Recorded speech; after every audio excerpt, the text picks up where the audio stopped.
Rainbow Family Life Stories by Jodey Bateman. Interviews with Rainbow Family of Living Light folks conducted between 1977 and 2008. Scanned in 2018. Jodey Bateman may be contacted on Facebook. 07.B.Nashema.etc. Nashema and Banjo Jennie, I Never Grew Up, and the New Mommy interviewed at the 1978 Oregon Gathering and in Bisbee, Arizona in 1982. I took down this part of Nashema's story at the Rainbow Peace Camp in the California desert in February 1979. Nashema, I never grew up. Shammai gave me my name. She's an Aleut from Alaska, and Nashema means little sister in Aleut. I don't know where I was born, for sure, probably Jerseyville, Illinois. I ain't sure. I don't believe in time, so I don't say how old I am. If you don't say, you never age. But I'll tell you, I was born on the eve of April Fool's Day, 1937. I've been reborn several times since then. I never grew up. My dad was half Dakota Indian. His mother was an Indian slave in a log cabin in Kentucky. His father owned the plantation. My father never learned to read and write and couldn't speak English so good. He went to work on the railroad when he was 14 as a water boy for section gangs. He became a switchman. He put the trains on the right tracks. He was traveling around all the time. I have that in my blood from him. He was in his 50s when I was born. My mother was a school teacher before she was married. She used to sing professional. I took after the Indian side of my family. My dad told me about the Indian blood. He looked like Sitting Bull, got a big nose like Sitting Bull and all that. He never spoke much. He loved me a lot. We lived in the country in a big house on a hill. We had a garden. My father planted the vegetables. My mother planted the flowers. My parents had to pretend after I was 5 years old that they were my grandparents, because I was a change-of-life baby and they already had children a lot older than me. I had to change my last name, and I started living in street. Louie with my sister and her husband, who were supposed to be my mother and father. They will never admit that. They'd say, "Oh, you're crazy." My sisters are like the white side of the family, real materialistic, got a lot of furniture. They won't admit they're part Indian. My parents are dead, and I don't know who to ask about these things anymore. From when I was 6, I moved into middle-class suburbia. My sister and her husband took the country away from me. I got sick all the time as soon as I moved into my sister's house. It was like I didn't know how to do anything. Like I was almost a flunk out in kindergarten. I flunked the 5th grade. I was out to lunch all the time. I handed in a paper with just my name on it. I asked to go to Catholic school because I nearly got raped in public school. I couldn't stand to watch TV. I was outdoors all the time playing in the rain and snow. There was a chicken coop some of us cleaned out and used as a clubhouse. I stayed in school until the 10th grade. I used to just blank out in class because I couldn't understand what they were saying. History, the way they taught it, meant nothing to me. They'd show me a map in geography, and it meant nothing to me until I went traveling to see for myself. My learning has been all street. From when I was 14 on, I never dated high school boys. I didn't go to high school basketball games. Instead, I went to East Street. Louie and went to nightclubs and listened to soul music and hung out with the college crowd. I said I was 18. From 15 on, I was pretty wild, looking for love in any form. I thought sex was the only form of love. I got married once legally when I was 17. The child from that marriage is with my sister's husband, my stepdad. He never gave me love in any form. He went to court and I was declared underage. I always said that child was my sister instead of my daughter. I've had it up to here with the American dream. I had a ranch house in suburbia. I've lived next door to a country club. I've had a maid. I've had a color TV and stereo. I said, fuck it, if that's what there is to life, who needs it? I had 2 more girls. Their father was a drunk. He had whiskey in the refrigerator when there was no food. I left him and moved with my girls from Missouri to California. I lived in a houseboat with my daughters in Sausalito. I'd tell them the rules. Don't rip off from the stores or take owned, the brothers and sisters. But the big stores, well, I'd get mad at my daughters if they shoplifted because I didn't want them taken away from me. But me and my girlfriends used to shoplift. We called it hawking. I told my daughters, I never liked school, but you got to go or you'll be taken away from me. I never had to wake them up for school. They had the clock in their room. They made good marks in deportment. One of my daughters had a band teacher who told me if she was older, he'd marry her. I first started smoking pot around 1968. It was tops, Jamaican and Colombian. I told my daughters, don't take no other kind of drug but pot, and don't even take that if you think it's treated. They were practically addicted to the stuff, but they wouldn't try no other drug and they'd ask me if the pot was treated. I was into bars then. I could drink from the time the bars opened to the time they closed. I drank mixed drinks. I could change over to any kind of liquor they had and never got drunk or sick, and I could drink any man under the table.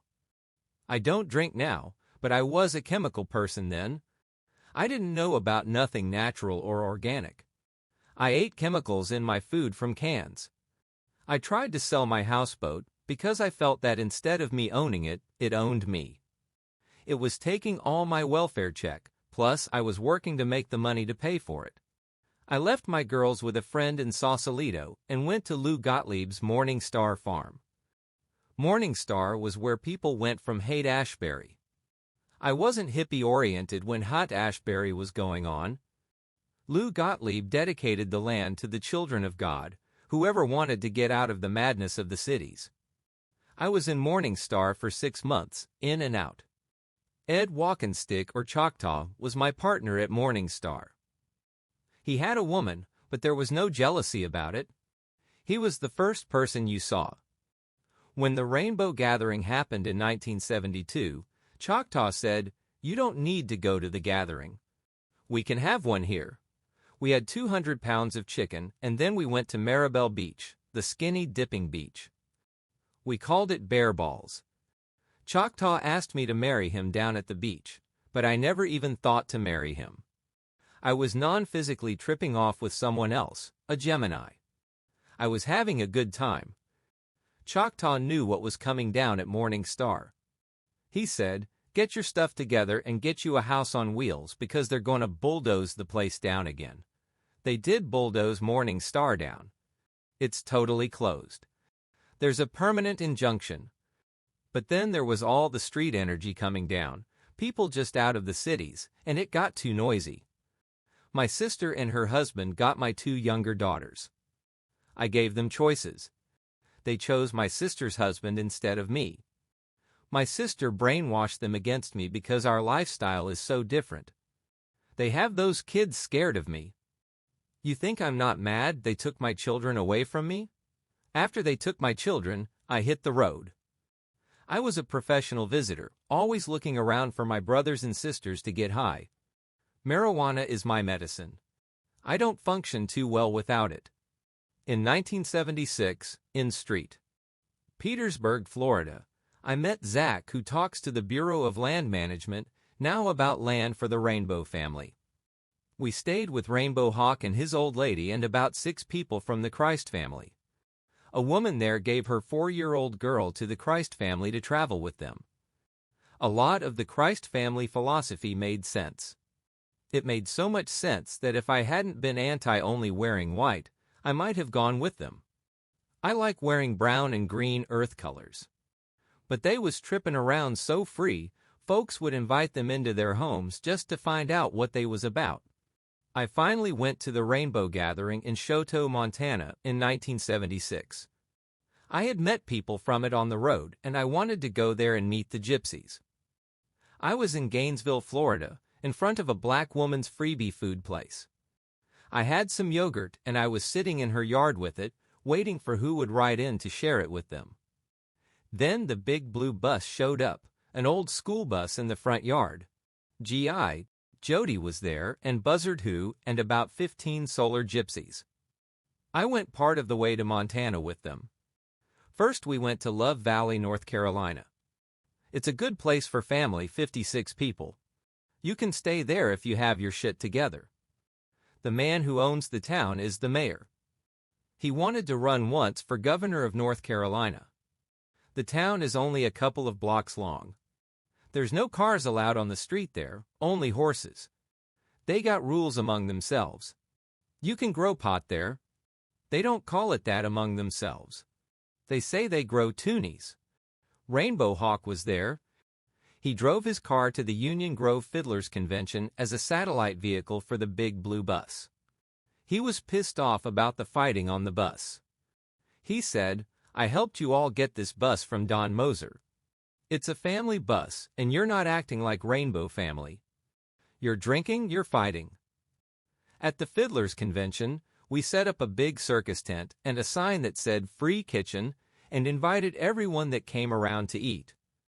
We got donations from everybody, and when we didn't get money, we got food to keep feeding people for free. I got a ride from there to Stephen Gaskin's farm in Tennessee. I ended up staying there in a beautiful school bus tucked off in the hills with one of the older brothers. He lived with a couple and their children, and he was into printing the farm stuff. At the farm, they was into white sugar and white flour. I thought their diet wasn't so good.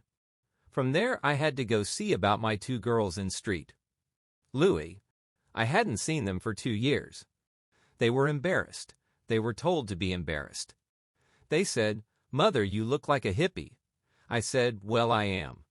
My stepfather offered me some money for a permanent if I wouldn't wear nylon stockings afterwards.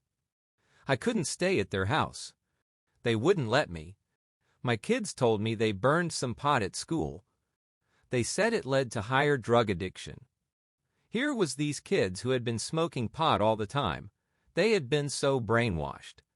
My old friends wouldn't want me. They were all into materialism, Plastic City. So I hitched with a brother through the rolling hills of Missouri, the Ozarks. It was really beautiful, and I had never seen it before, and I had lived in Missouri. I said, "I'm going to the Rainbow Gathering." I tried to find some of the old cosmic people in St. Louis. There was just one household left. They grew the psilocybin mushroom. They had gotten the seeds for it from the tomb of the medicine man in Mexico. To get out of that horrible town, St. Louis, ain't no easy time. That ain't no easy town to hitch out of.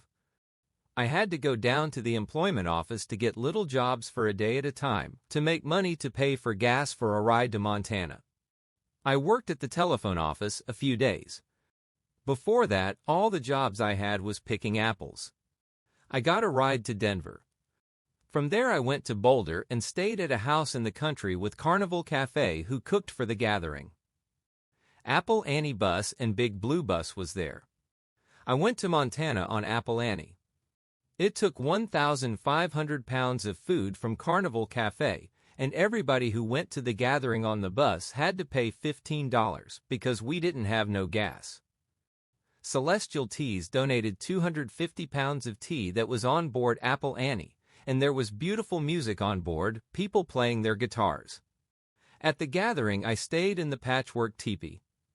It was patched, all kinds of colors. It had been in the family for years. I've been dealt all the dirty blows so much. I've been trying to create a utopia, a place where my dreams will come true. I've been searching for so long. I found the rainbow was more free because you could read any books you wanted and you could always find a campfire, and there was cowboys and Indians. All the people from folklore was reincarnated there. After the gathering, we tried to get together a ragbag caravan, arts and crafts and music, and being our crazy selves and getting away with it. Don Moser was on the caravan. Uncle Ben, his bus rolled. People had been getting off the bus and getting beer, and Don had been drinking too. He pulled off to the side of the road and it looked like level grass, but it was a ditch. I was on a satellite vehicle when Uncle Ben rolled. So we was all camping out in a van after that. Then I was in a van to Chelan, Washington. A lot of Rainbow family camped out at Lake Adeline near there. Then there was a spiritual gathering on Rosetta's land near Chelan. The Rainbow family set up the kitchen there. The Elizabeth Clare Prophet people tried to make everybody pay $10, but we said, no. We're the Rainbow family. We don't pay no money for anything spiritual. God don't charge. Our spiritual thing is to do the kitchen and to do music at night. There was a lot of Rainbow family there. A lot of the other people was into chanting, I am the light. I am the light, but we knew we was that already, so we just blipped in and out of their movies. Elizabeth Clare Prophet's people insisted we had to stop playing our congas at night so people could sleep, but we played them anyway. Eric the Dread from the Grateful Dead was there playing with us. Elizabeth Clare Prophet's people tried to tell us we couldn't smoke pot, but we just sang. We don't care what Mama don't allow. We'll smoke our pot anyhow. We went back to Lake Adeline. Some people picked apples and some people didn't, and there was Rainbow family in and out. I went up by Flowering Tree family for a little while. They was into drying fruit. There was a dome there, everybody's Pax was in there. Buffalo and Moonstone and Eric the Dread was there. They had the most beautiful setup as far as food was concerned. It was like heaven, the outdoor kitchen with the pot of food by Moonstone, and she would pass it out all in a circle. From there I hitchhiked with Vicky Golden Bear and Billy Shawn to Phoenix, and met some people at the State Fair Circus. We stayed in their carnival lot with the carnies and got stoned.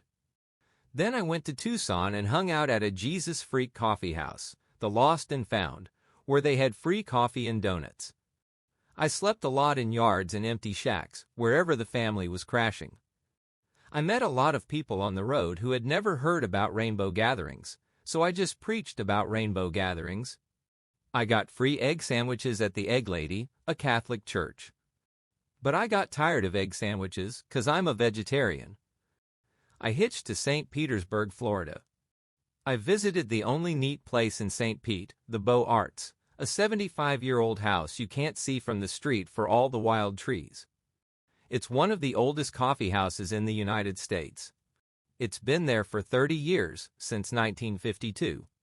They got movies in one room and folk-type music in another one, no electric bands, and it cost $1.25. You could stay upstairs if you helped sweep the place out. I was there for a while. The Beaux Arts has legends like you wouldn't believe. It's only open on weekends. They've been giving musicians and artists a place to stay for years. Then I moved to Gainesville, Florida, met all the street people, and lived on a school bus in the country with a girl named Donna and her 2 kids. I didn't go to the 77 gathering in New Mexico. I went back to Maribel Beach on Russian River in California, where we had all been when Morning Star Farm was bulldozed. I was looking for Choctaw Ed Walkenstick instead of going to the best party in the world, the gathering. I found him off and on. There was another guy I was hanging out with in Sausalito. I had been celibate for years before that, hitching around dressed just like a dude, looking like a brother. I hadn't had a period in a long time, and all of a sudden, when the moon was in Cancer, sign of fertility, I started having a period again. So I prayed to the Great Spirit under the stars one night to please send me another child, some old spiritual soul that wanted to be reincarnated. This other guy finally talked me into having a baby. I got pregnant by him in October at the Festival of the Sun in San Luis Obispo on the Frat Ranch. It could be Choctaw's baby too. I don't know. It's a rainbow.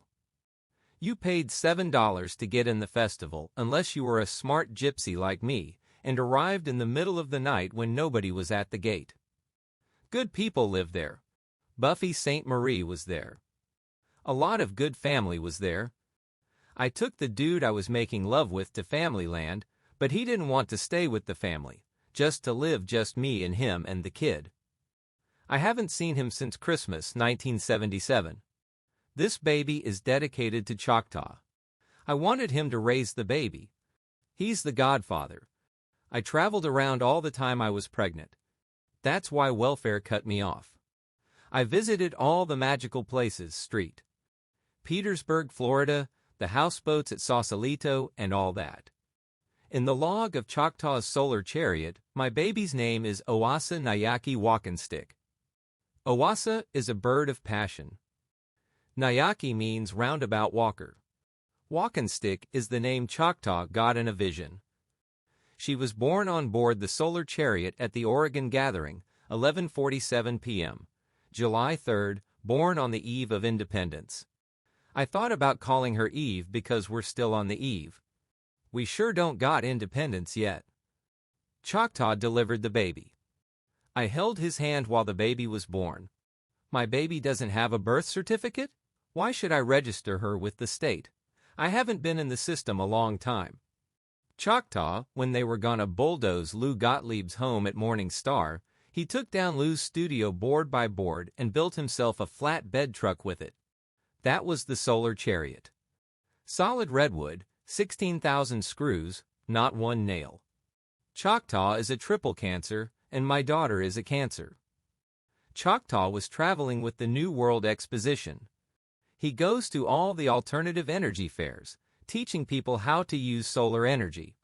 He has a solar collector on his truck, and it warms the truck and gives him water for hot showers. I went to the Peace Camp in Oregon after the gathering. It was fantastic, like another rainbow gathering. Lots of family was there. There were teepees and one council teepee. It got cold at that Peace Camp, snow and rain, teepees fell over, so we moved down the road to a ranch in Oregon that belonged to an elder of the Mormon Church. Then we headed down to set up another Peace Camp near Clifton, Arizona.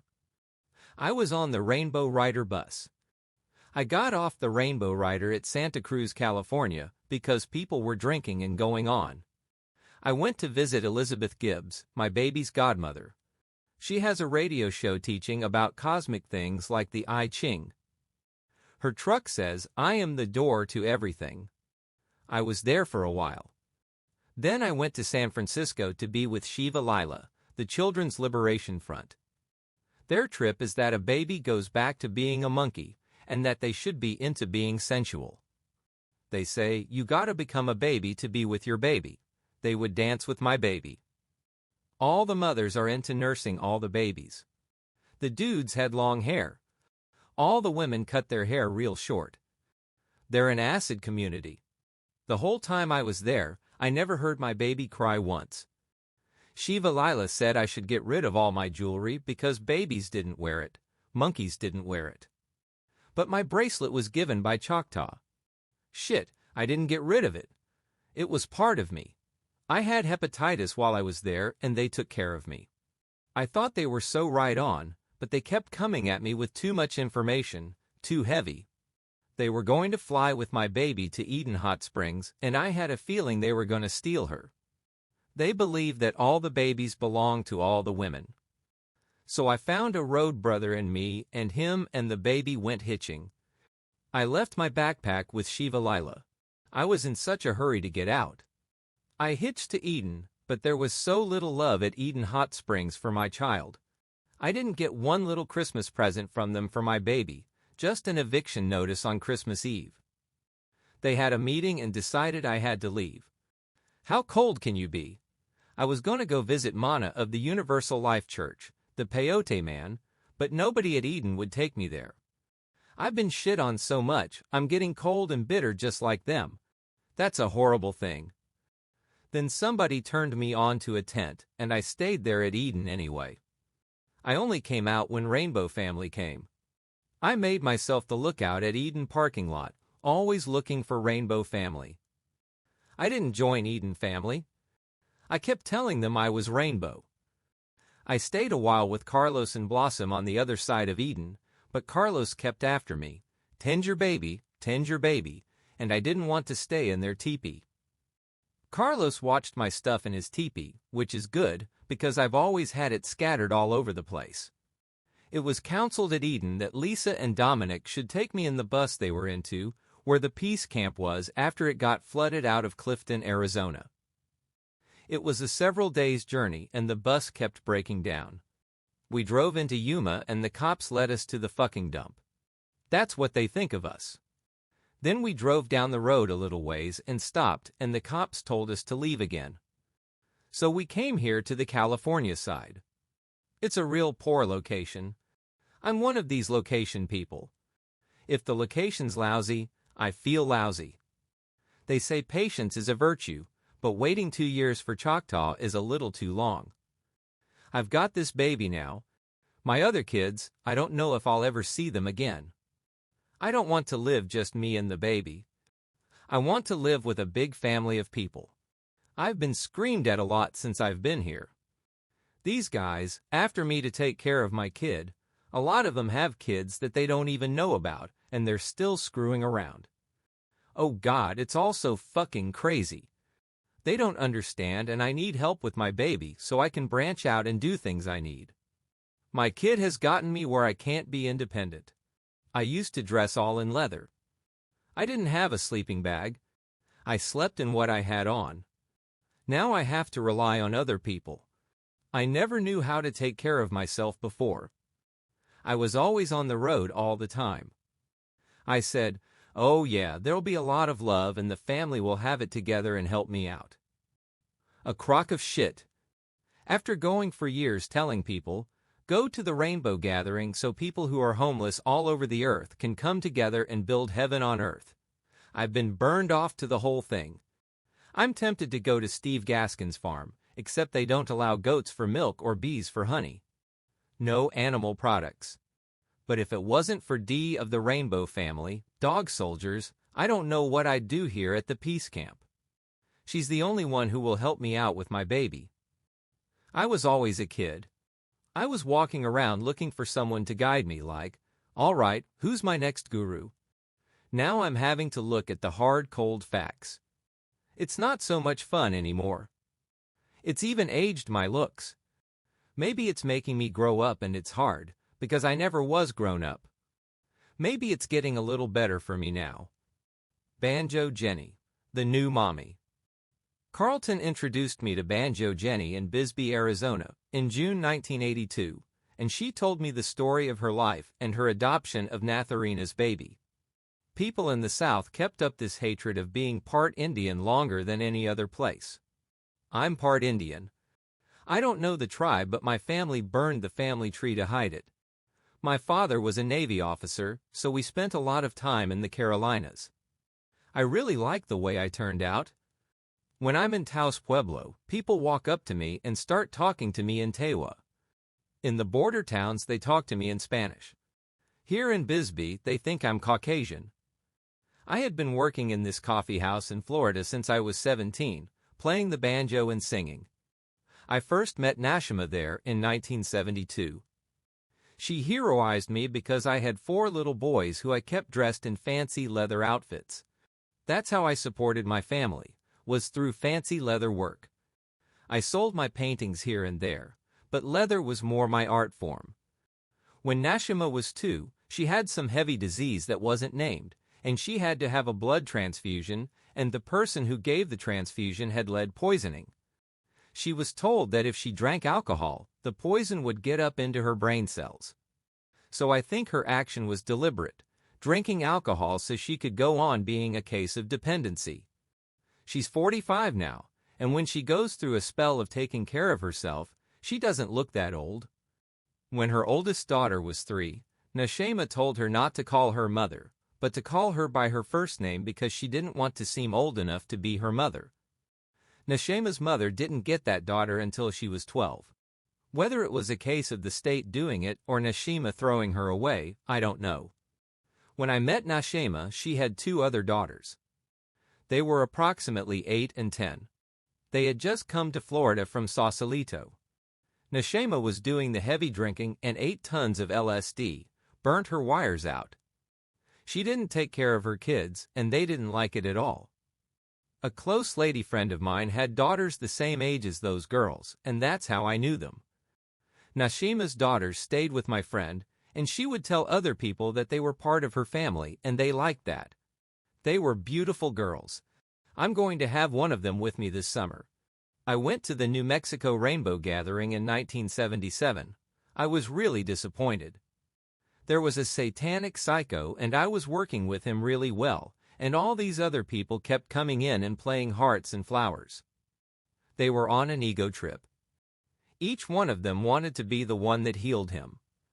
Finally, they took him away from me and put him in a circle and started oming. They beat him and took him to security camp, and then they turned him over to the forest rangers. And this was supposed to be a healing gathering. After the gathering, I left 2 of my kids with a friend. I hit the road with the other 2 on our way to a bluegrass festival. When I trucked with my kids, we were all really covered. Even when we didn't have money, we always did fine. The tire blew the tread off and our van went end over end. One of my kids was killed instantly. The other one wasn't fully conscious for 2 weeks. The muscles in my back were torn up. And that's why I've never been to another rainbow gathering. I've been Rolfed, so it's a little better now. I have no excuse for not being dead, a vegetable or quadriplegic. I'm looking forward to change. In the spring and summer of '79, 4 different people came through Bisbee with this story about a woman with a baby that was about to die, and I didn't know it was Nashema. And then she showed up with her baby. She tried to talk me into, well, you be the babysitter and let me have her half the time. And I said, it's either 100% or 0. The state approached me and they were going to take the kid, and I convinced them I could take care of her. I signed guardianship papers. Some people put this motherhood trip on Nashema and she decided she wanted the kid back. She came around with 4 really spacey characters. The baby was playing, and I grabbed her and got her away from them. I had to convince the state that Nashema wouldn't see the baby. Nashema got in with Mana's Peyote Way Church, and about 20 of his crazies went to the welfare office to get possession of the baby. Mana called me on the phone and tried to play Don Juan with me, trying to sound as hypnotic as he could. You go now, pick up that child, drive here, I said. You have done so much, mister. You have gotten the state to take possession of that child. A state caseworker wanted to be the first welfare worker to place at a commune, so he tried to place the child at Peyote Way. I went to his supervisor and said, I don't know what you know, but here's what I know. Meanwhile, Mana had gotten his charter as a church so that the peyote couldn't be used against him when he was at the hearing for the child. Nashema came to the hearing with a couple who were her constant babysitters. See, Peyote Way's big deal is pottery. They had everybody in their group write on the pottery. They made Nashema's name in 1980, so people would think that they had rehabilitated her and that they would unite mother and child. But it was too much for her. She tore off her clothes and ran down the street naked and screaming. This is her rehabilitation. So they arraigned her in front of the judge, and Mana's people were there, and in front of the judge they pulled out their peyote and just bit down. Nashema's caseworker, that wanted to place her kid with Mana, got in trouble and almost lost his job and took out a heavy personal vendetta against me. Next week was the actual hearing. There were these steps to go up, way up there. How am I to go up with my bad back? I asked the sheriff's department guy if there was a way for disabled people. So he helped me up the stairs with help from this little runt in a knit cap. When we got to the hearing, the little guy squatted against the wall and started blab-a-blab, a really negative rap. And I said, you must be Mana. I had expected a great big guy. So I said, will you please be quiet? I don't want to hear you. So he went away from me. He was playing Donovan magic. So I started going into this meditation place and imagining energy going into his solar plexus and burning and refining his energy and lifting up into his heart center and expanding it. He had a cold, tight heart space. Then from his heart center I imagined these tickle bubble giggles running up through his throat. I've done this with other people.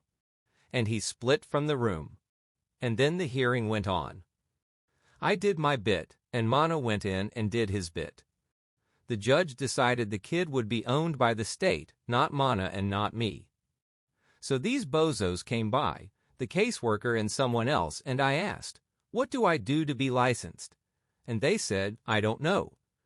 Eventually, a lady was setting up times for training sessions for foster home mothers. I was the only one who got in who didn't have a sponsor.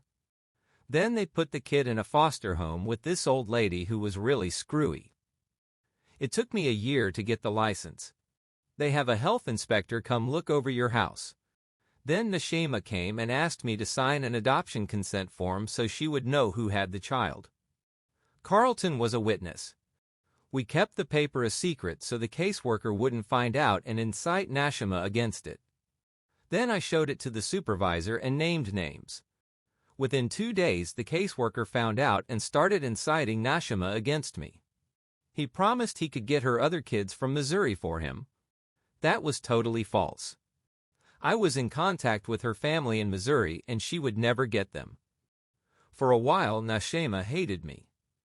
They let her have the child back the week before Christmas, 1980. In a week, she couldn't handle the baby.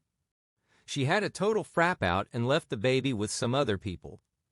She did this several times, and the longhairs around town kept it a secret from the state. Finally, in July 1981, Nashema had a big bad frap out. They stuck her in the hospital. The child was put in another foster home with some Chicano grandparents. She was 3 years old and extremely smart and still in diapers. Finally, the state decided to put her out for general adoption. It was a really big thing for me to think of taking on such a young child. My youngest was 11. I went through a lot of head wraps and heart wraps. The Love family said they were going to take the child, but when it came down to it, none of them would sign on the dotted line. So I went to the hearing and I went into meditation and stripped down just bare inside and said to the all, I do not know what to do about this. Please work through me. I brought photographs of Nashema's child with my children. They said, why hasn't she been placed with you? I said, I don't want to start naming names and tattletaling, and they interrogated me in a nice way, all about that caseworker having a vendetta against me. It was Pluto coming to the surface, bringing everything out. I didn't do anything on my own. I went to the judge, and the judge decided I could have the child, March 5, 1982. Nashema needs to stay out of contact with anything official. I was the only one who tried to let her know where it was at with reality. The little girl was scrawny when I got her. Her skin was pasty, and her nose was a constant drip. I need to take her to a specialist.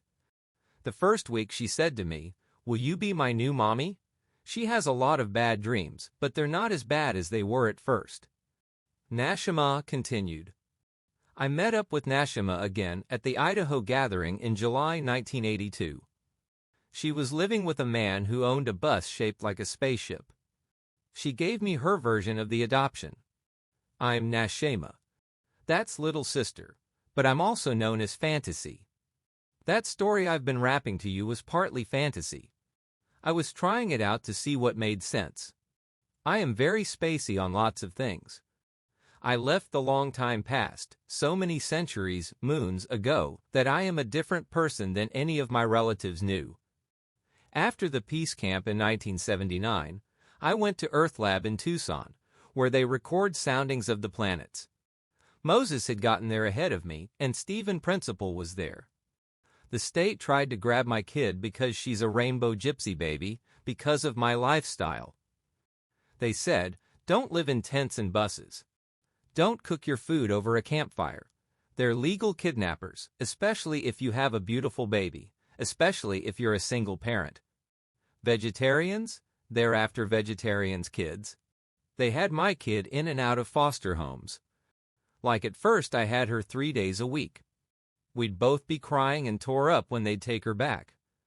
Every time she'd go to the foster home, she'd come back with her nose running. I'd fix her elderflower tea with peppermint and Gata Cola and cure her colds. Then Banjo Jennie, who I knew from Florida, became a foster home to get my child away from the establishment. Jennie wants to set up a community for arts and crafts and music and a free school for the kids. She wants to get her kids out of the public school system. I told her there's no way any of mine will ever set foot in one of those public schools. Buckwheat got me to go to Peyote Way Church to get my kid back. I was like on a coffee speed trip. At Peyote Way, they had all kinds of pot, so I didn't smoke no tobacco. I was spaced out because it seemed weird. I couldn't stand their language around there. I didn't want my little daughter to hear all that bad language, old war talk. They don't have no ceremony. They just eat peyote all day and all night. Children's service came out to Peyote Way Church. They got the grand tour. Peyote Way were making a porch meant for my daughter. They showed children's services they had enough food. It was like a spotless kitchen. Peyote Way made pottery all the time. They wanted it to look like I was rehabilitated and could make money on my own making pottery. I only painted on it a little bit. I didn't really want to. The plot was me and Jimmer and Richard of Richard and Michelle were just going to take the baby to Rose's Land at Bear Springs. I would just pretend to live at Peyote Way if children's services asked. Like, family was keeping tabs on me. Richard and Jimmer was camped in a tent on Peyote Way land. I just did peyote 2 times there. I got weird both times because there wasn't no ceremony. I got bad vibes off the place. Mana ran the place like a military chief. He couldn't open his mouth without cursing. I didn't want to stay there, but I wanted to get the kid. I told the DE, the Department of Economic Security, I ain't gonna let you have my little baby. I played the game with DE, and I got my child back. I had a house with no electricity, just candles. A lot of family stayed with me. They all left and went to the gathering. The house was too big for me. It was 7 rooms. My daughter was saying, I don't like this house.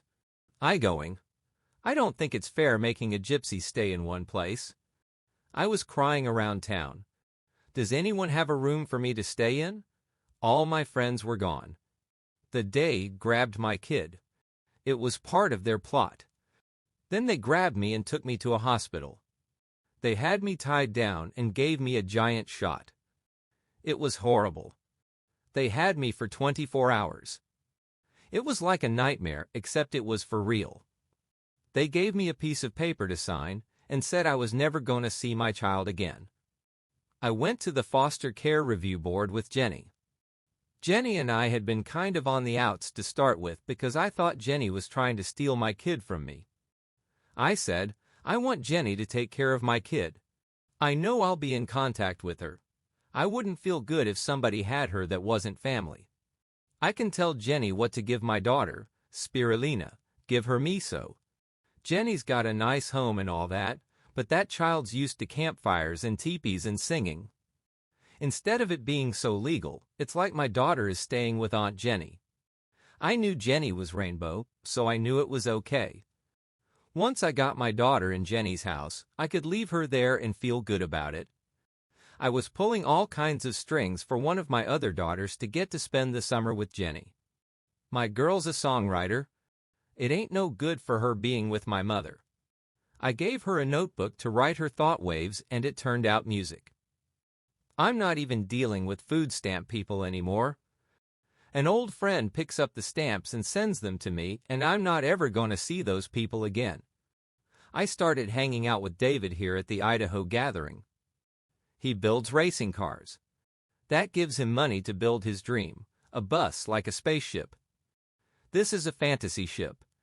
It is one of my fantasies turned into reality. Nashema and Banjo Jennie both went to the March 1984 Southwest Regional Gathering, separately from each other.